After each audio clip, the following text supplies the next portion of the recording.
लोग कहते हैं कि आंदोलन से कुछ नहीं होता, बहुत लोग आपको भरमाने का प्रयास करेंगे, आपके धरने को बिगाड़ने का प्रयास करेंगे।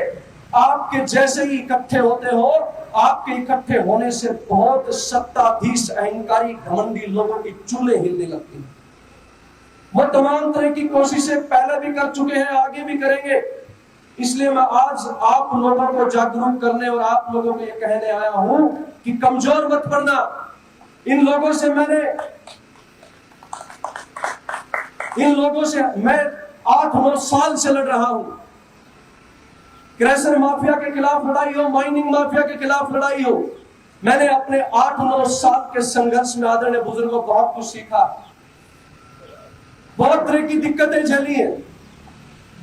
जब 72 क्रैशर बंद कराने का आदेश कराया, उससे पहले मुझे जान से मारने तक की धमकियां आई थी। मेरी वाइफ को आई थी, उस पर मेरी माता जी को जान से मारने की धमकियां 2-4 दफन के खेत में देके गए थे, जिसके एफआईआर भी दर्ज हुई, लेकिन उन पर अभी तक कोई अमल नहीं हुआ।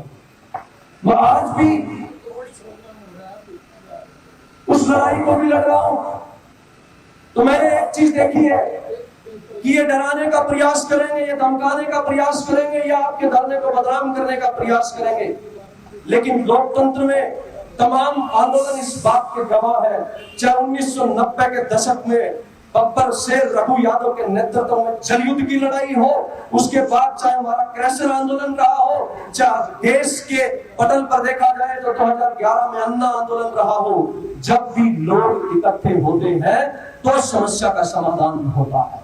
क्योंकि जब लोग इकट्ठे होते हैं तो लोग ये संदेश सरकार तक पहुंचाते हैं कि तेरी दीवार, तेरी छत भी हिला सकता है, जिद पे आ जाए तो पर्वत भी हिला सकता है। ऐसी सियासत कभी सोचा भी नहीं होगा तूने, एक इंसान हुकूमत तक हिला सकता है। आप कमजोर मत पड़ना, एक इंसान हुकूमत हिलाने के लिए काफी है। इसलिए हमेशा कहता हूं, अपने जज्बे को जारी रखना, अपनी हिम्मत को जारी रखना, और किस तरीके से आपके साथ फ्रॉड हुआ उसको मैंने बहुत सारे इंटरव्यूज में कहा है, बहुत सारे मीडिया के साथियों के साथ उठा रहा हूं। मैं थोड़ा सा भावुक आदमी हूं, क्योंकि खेती किसानी के बैकग्राउंड से मैं आता हूं। मेरे दादाजी खेती किसानी करते थे, आदरणीय दुर्गा प्रसाद जो पूर्व सरपंच रहे खातो रिजार्ट के। जब डॉक्यूमेंट्स मेरे सामने आए, मैंने 2019 में सबसे पहले इस मुद्दे पर लॉजिस्टिक हब पर प्रेस कॉन्फ्रेंस की थी नारनौल, शायद आपको पता नहीं होगा। तब कुछ आईटीआईज के रिप्लाईज के माध्यम से जब मुझे पता लगा था, तो तब भी मेरे पैरों तले जमीन खिसक गई थी कि ये हो क्या रहा। आप सोचिए कि किस तरीके से पढ़े लिखे आदमी ने कानून का कत्ल करके आपके अधिकारों से आपको छीनने की कोशिश की है। अरे ऐसे लोगों को ईश्वर भी माफ नहीं करेगा। मैं कई बार भावुक हो जाता हूं जब ऐसी चीजें मैं देखता हूं। किसानों की बेचारों की दादा दाई 7 पीढ़ी की जमीन चली गई होने पौने दाम पर, और ये लोग अभी जो फर्जी विकास पुरुष बन के घूमते हैं, अभी भरगलाने का काम कर रहे हैं। इनको देख के मुझे वो याद आता है, पढ़ा लिखा आदमी कानून का कत्ल कैसे करता है, ये मैं समझाता हूं। ऐसा इन्होंने आपके साथ किया। ये जमीन ली गई 2017 में, बाबा ली गई ना ली गई 2017 में आपका रजिस्ट्री हुई। 2016 में ज्वाइंट वेंचर का एग्रीमेंट हो चुका था। अब ज्वाइंट वेंचर क्या है? HSIDC NICDC कंपनी का एक एग्रीमेंट हुआ कि भाई हम किसानों की जमीन जब भूमि अधिग्रहण कानून के और लॉ के अनुसार देंगे। वो ज्वाइंट वेंचर एग्रीमेंट आपसे छुपाया गया, और आपको क्या कहा गया? एक कोरे कागज पर आपसे लिखवा लिया गया, हम सब किसान उचित रेट पर मुआवजा देने के लिए तैयार हैं। देखिए चालबाजी समझिए, शब्दों का मेल जोल समझिए। उचित रेट, उचित रेट क्या होता है? अरे उसमें लिखिए ना किस रेट पर ले रहे हो जनाब। उचित रेट तो 30 लाख भी हो सकता है, उचित रेट तो 90 लाख भी हो सकता है, उचित रेट तो 1.5 करोड़ भी हो सकता है।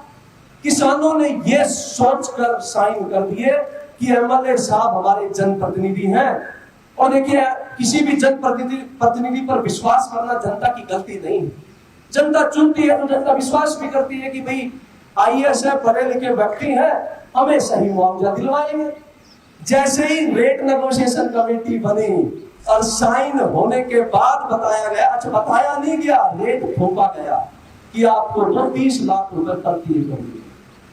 जबकि 2013 का भूमि अधिग्रहण कानून ये साफ कहता है कि मुआवजा, जैसा मैंने प्रेस कॉन्फ्रेंस में मीडिया इंटरव्यू में बताया, कम से कम 65-70 लाख रुपए प्रति एकड़ बनना था, कम से कम। इसका मतलब आदरणीय किसान साथियों, 900 एकड़ जमीन अगर 30 लाख रुपए प्रति एकड़ के हिसाब से आपकी ली गई 270 करोड़ में। अच्छा, अगर डॉक्टर अभय सिंह यादव जी 2013 भूमि अधिग्रहण कानून के अनुसार दिलवा देते तो कितने में मिलती?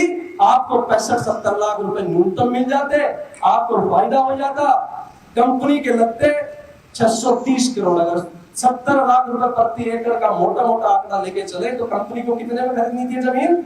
जायद पैसा कंपनी का 630 करोड़ लग रहा था कि नहीं लग रहा था? कम से कम। लेकिन कितना लगा बाबा? 270 करोड़। ये बीच का 360 करोड़ किसने टकारे? इसमें डॉक्टर अभय सिंह यादव जी स्पष्ट करें कि उन्होंने कितने 20-30 करोड़ खाए हैं, नहीं खाए हैं। जनता HSIDC ये बात स्पष्ट करे कि उन्होंने कितना पैसा डकारा है। यही तो हम बात कह रहे हैं। और जब ये बात कह रहे हैं, हम पर पूरी ट्रोल आर्मी फेंक दी गई। एक दो मेरे पास कॉल भी आए, बोल भाई साहब आप मत बोलो। वो क्यों भाई? वो ठीक नहीं होगा, वो तेरे जैसे भाई 36 देखे 4 दिन की जिंदगी है, रात चौथा दिन है, ये सोच के घर से निकलता हूं। गांधी के जीवन का दर्शन और भगत सिंह के इंकलाब की कहानियां पढ़कर बड़ा हुआ हूं। तुम्हारी की तरह धमकी से डरने वाला नहीं। और आज वो लोग सोच रहे हैं कि तेजपाल बस चुप हो गए। क्यों? क्योंकि तुम्हारी सोच के सांचे में मैं ढल नहीं सकता, तुम्हारी सोच के सांचे में मैं ढल नहीं सकता। अरे जबान काट लो पर लहजा बदल नहीं सकता, जबान काट लो पर लहजा बदल नहीं सकता। और मुझे क्या मोम का पुतला समझ रहे हो फर्जी विकास पुरुष? मुझे क्या मोम का पुतला समझ रहे हो? तुम्हारी लो से ये लोहा पिघल नहीं सकता। तुम्हारी सारी चेतावनियां, तुम्हारी सारी बदनाम करने की कोशिशें विफल हो जाएंगी।